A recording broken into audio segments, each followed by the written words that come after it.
Hey everyone, this is Warren Wickman from UC Irvine. We're going to go through just the features of the Logitech Spotlight remote. I know a couple people had questions about how the mouse pointer shows up on the screen if you're doing like lecture capture or screen recording. So again, the remote has three kind of main buttons. You have this top one right here, which is the highlight or the laser pointer equivalent. You have the slide advance and the slide back button. On the computer that you're presenting from, you need to have the app installed.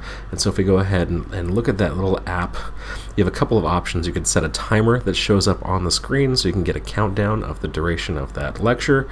And the main part we're going to look at is the pointer itself.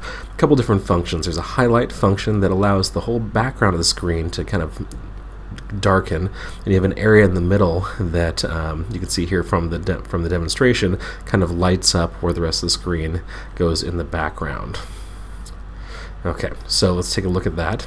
So that's one option there. There's a Magnify button that allows you to, wherever the laser pointer is pointing, magnify that area. Might be useful for histology or slides or other images. You can change sort of the color outline of that pointer there.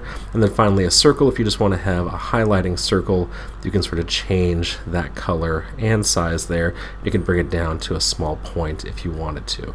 So the key thing is if you turn all three of these on, what you can do is when you're in a presentation, if you double click on this top button right here, it'll toggle between the three features.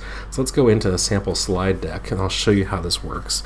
So first we're going to be on the highlight feature, and you can see when I do that, it gives you a sort of a circle window where it's highlighted and the background is darkened out. Again, we can change the size of that window. If I double press on that home button, it gives us the zoom in feature. So if we wanted to say zoom in on a specific structure, you could do that. And again, you can change the size of that circle.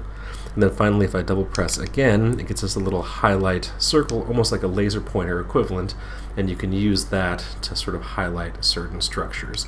Now again, this works on PC and Mac, and anything that's being recorded here on the screen, like in this demonstration, will be recorded by your lecture capture system. Again, we find it's a pretty useful tool, pretty reasonable in price as well, $129. I think you can find it a little bit cheaper on Amazon. Hope that helps. Thanks.